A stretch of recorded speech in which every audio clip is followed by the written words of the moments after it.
his strength and his courage and his hope comes through every time he shows up.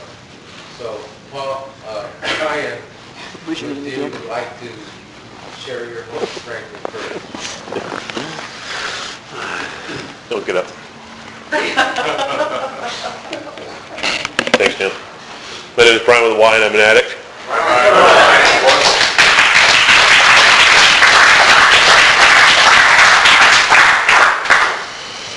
My sobriety date is January 23rd, 1989. And that's the day I walked through the front doors of a treatment center called Tarzana Treatment Center in California, because at that point my life was over, or just getting started, whichever way you want to look at it.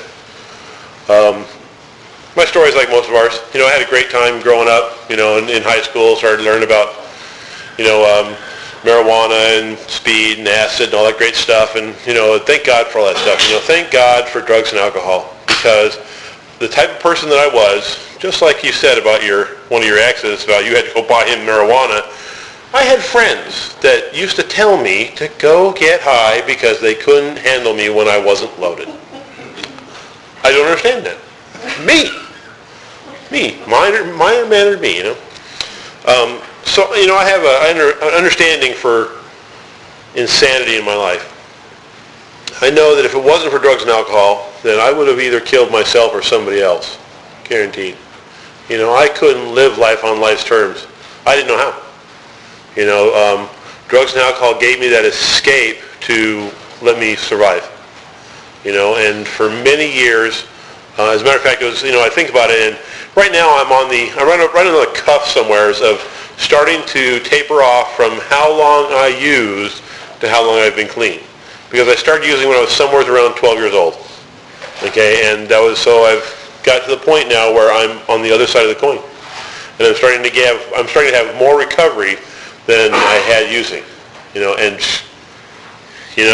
January 23rd, 1989, if you could have told me that point would come in my life, I would have laughed at you. I'd have laughed till I probably peed my pants. Okay? There was absolutely going to be no way. See, when I checked into this detox unit, I checked in for 32 days, and I checked in for R&R, rest and relaxation. See, because my body was starting to have the effects of the abuse I was putting it through. There was, now before I got there, I can tell you that what happened, it's like, what happened was I started to lose everything. I was a very successful drug dealer. Okay? And in my mind, I'm going to say successful. Successful to the point that twice in my career that started when I was about 13 years old, did I ever lose money. See, because I was just as addicted to having what you wanted when you called as I was to the drug itself. So twice did I ever lose money. Now you're telling us about someone who started dealing in marijuana, speed, and at the end cocaine. To only lose money twice, I must have really been addicted to what you wanted. And I didn't know that until I got here. I didn't see that. I couldn't tell that I was looking for I was looking for your approval, because there's no way you would have called me up on Friday night, Bryan, let's go bowling. Bryan, you want to go to a dance? Bryan, you want to go out for coffee? No way anybody would have ever wanted to be a friend of mine unless I had something what they wanted. That's how I felt. And that's how I felt when I got here. So I had some burdens to bring with me. Now I can tell you that I was married before I got here, and I guess I was still married when I got here, but she wasn't living with me anymore. See, because my drugs and my alcohol came into play, and all the friends I was associating with, and my dealings, and I remember, of course, as many of us will fight with our mates about drugs and alcohol, and of course I was dealing, and I told her I would stop. I told her I would stop. And I made a point, and I really did. I wanted to stick to it, and I stopped. I made a plan to stop, and I did. And what happened was I had a friend who owed me some money, like most dealers do, and he called me up. And he said that he just came into a large amount of, some marijuana, and he wanted to give me this marijuana for the debt that he owed me. Now, I knew that I should go ahead and take that because I'm not dealing anymore, but I could smoke it, no problem, I enjoy my marijuana. And so I told him, yeah, go ahead, I will accept, the marijuana for the debt that you owe me. And so he was going to be bringing that over, and when I hung up the phone rang again, and there was somebody on the other end of the phone that didn't know I had stopped dealing, and he wanted to buy something. Okay? Now, my friend's going to be giving me something. This guy wants to buy something, so how do you think the conversation went? The conversation went, as I told him, what he was going to get, how great it was going to be, okay, and how much he was going to get for what he wanted. And my wife heard this. Okay? So one more time she's blowing up yelling at me about how dare I be dealing. I made a promise to her, one more time I'm not keeping it. I'm dealing again. And of course I really wasn't. She didn't understand. I mean, Scotty owed me the money. He was giving me the pot. This guy wanted the drugs. I was like, I was just a middleman. It wasn't my fault. It wasn't. It wasn't my fault. It all happened so quick. And I would stand my ground at that point. To that state, back then, it was not my fault. Well, you know what? When the second phone call came, I broke my promise immediately because I could not tell the person on the other end of the phone that I do not deal anymore. I could not. Just like the person who says, who can't stop once they start. It's the same type of addiction for me as in that mode as drinking and drugging was. I couldn't stop. Of course, I didn't know this. I didn't know this until a long time after I'd been here. It was developed. It came up after working the process of these steps when more was revealed. So when I got here, of course, me and my wife, more fights went on. Of course, after she accused me of dealing, we had a big fight. Of course, I went right back to dealing. Gave me the excuse, one more time. And so I was right back in it, just like I'd never stopped before. And one day we were in the kitchen and the ultimatum came. It was me and my friends and my drugs, or her and my kids. And this one had two beautiful girls, a 3-year-old and a 3-month-old. And I made the right decision. I told her to get the fuck out. Just like that.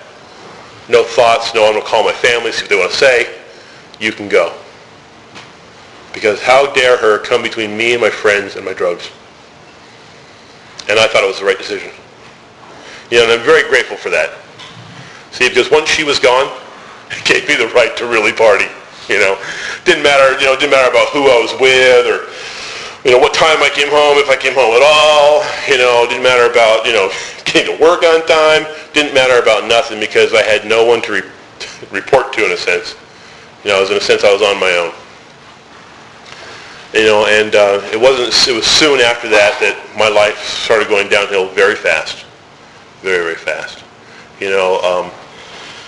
I'd given every excuse I could think of to my employer, and it got to the point where he gave me the ultimatum. I want to tell you that I had one other addiction in my life besides stealing drugs, and that was work. See, because I could go to work and I could take all of my problems and I could leave them at the back door. Go into work a 10 or a 12-hour day, and life's problems wouldn't bother me. All that outside stuff that I was carrying with me wouldn't affect me because I could, indulge myself in my work. I quit showing up to work, or if I was at work, I was passing out at my desk, and one Thursday afternoon, I was called into the office, and they had that pink check in their hand, and I was given the ultimatum. Bryan, shape up or ship out. This is your check. You are going to have one more chance. Okay? And it had my name on it, and it was made out, But most of us were very good workers when we do work. Okay? And I was given the opportunity to try it one more time. So I didn't, I most likely, I straightened up that afternoon. I did my work like I was supposed to, and, and I didn't pass out of my desk or not come back from break. And I felt so good about the accomplishment of the day when I left. It was party time. Sure got a great day at work. It's great. It's party time. I still have my job. Well, Friday morning when I came to, at about 9 o'clock, when I should have been at work at 7 o'clock, I knew I had just lost my job. And for some of us, like Paula said, it doesn't. It's not. Our straws are different.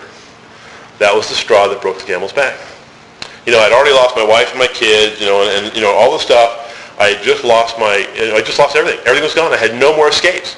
Drugs and alcohol quit working years ago. They were no longer, it was no longer recreational. It was a have to have it to function.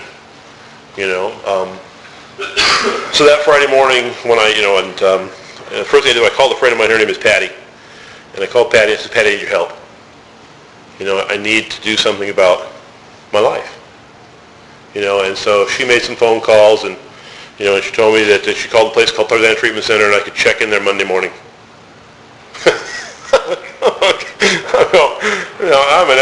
I'm an active addict, okay? This is Friday. I can check in there Monday morning. God is my witness, I checked in Monday morning. I can tell you what that weekend was like. Some of it. The parts I can remember. And there are many parts I can't remember. The Saturday's pretty much a blur. Saturday's pretty much a blur.